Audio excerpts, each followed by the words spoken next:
the other thing I wanted to make sure to talk about was Barcelona.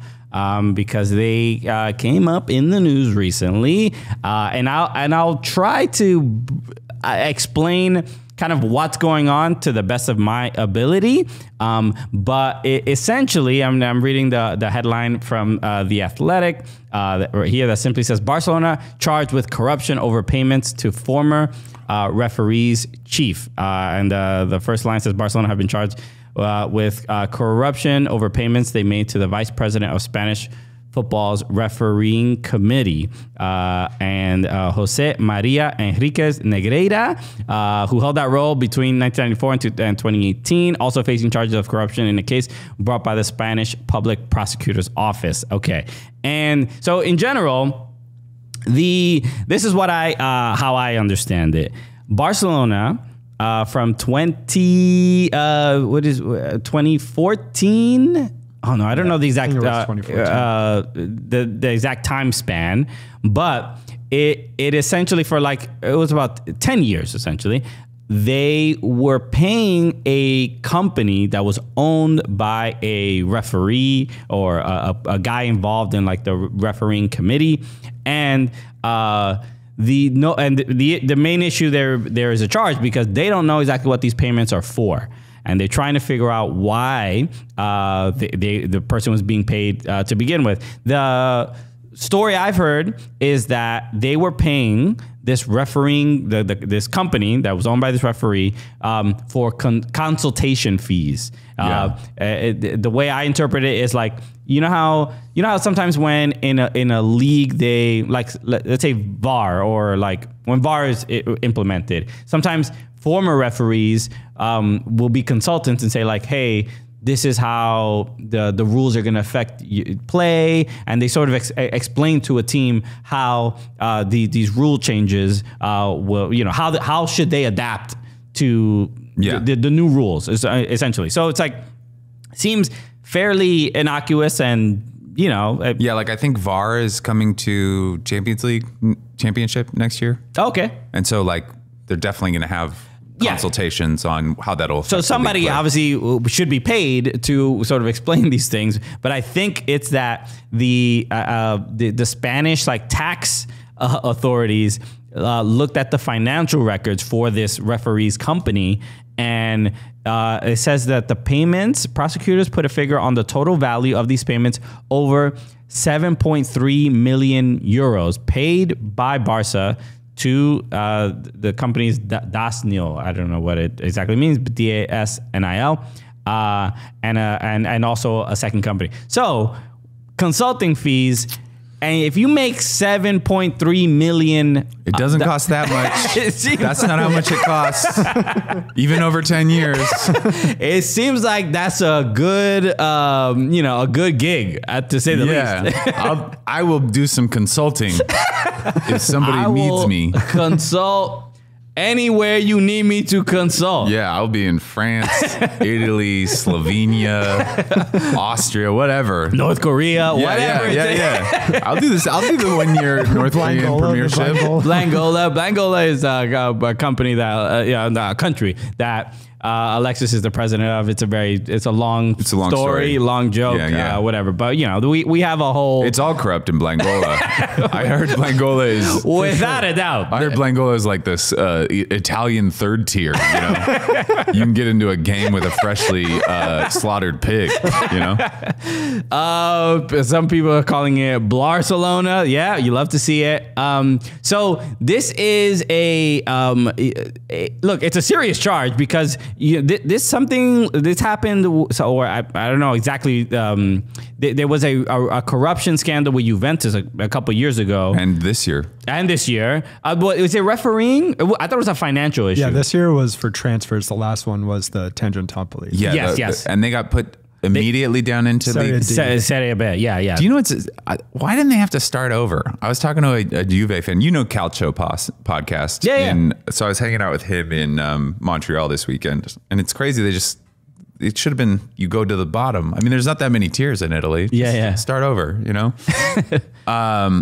the interesting thing about this is it's also I think we like to think that the Premiership or the Premier League is not, affected by these same kind of things. But we're looking at right now, for some reason, Man City's getting they're under investigation. Oddly, the year that Arsenal is vying for the title, that Man City is not getting the immediate 15-point deduction that a lot of leagues should do. Okay. Yeah, I mean, I think there's corruption in every single one of these leagues, no matter what. There's too much money not to be. Right. So this is what these are all. It's all alleged. This is the rumors I'm kind of hearing. So I'm essentially like Perez Hilton of soccer. All right. I'm just trying to give all the juice, all the gossip. You're just picking up tea and re-spilling it. Okay. So what I've heard. And essentially, Barcelona's somebody who didn't want to go on record made the claim that it wasn't Barcelona buying off referees to give them favorable calls or anything like that. That wasn't the case. But the argument that somebody made that was off the record or whatever, they didn't want to give their name. They said that Barcelona essentially paid this referee off.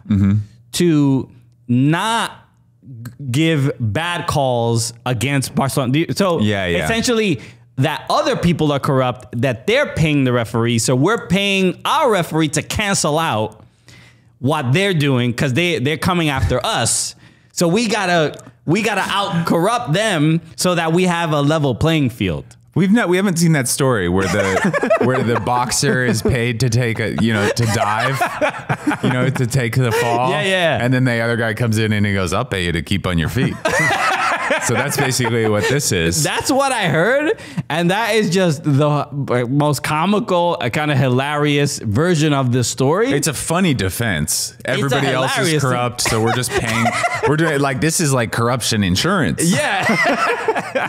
It is the most, it wasn't me. It wasn't me. It was the system we all participate in.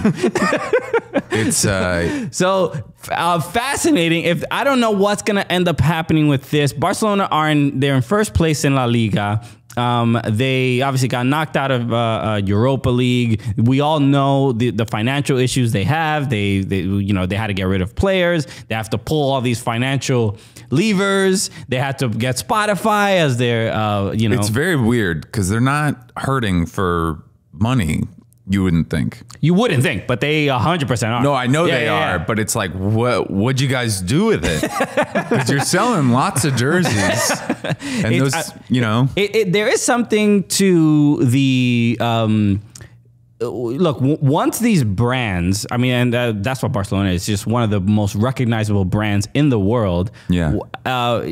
It's still human beings that are running it. I have this sort of debate with Alexis all the time where he sort of thinks that we have this conversation about promotion relegation and how in the US and MLS should have it. But it takes a lot of responsibility to manage a club, right? Obviously you're working with Crawley Town and you see how how difficult it is and challenging and this all and even if you have $1 billion budget, there's still human beings making the decisions on how that money is spent and things like that. And Barcelona seemed to be an example of, I don't know if it's greed necessarily or just we're always going to be on top.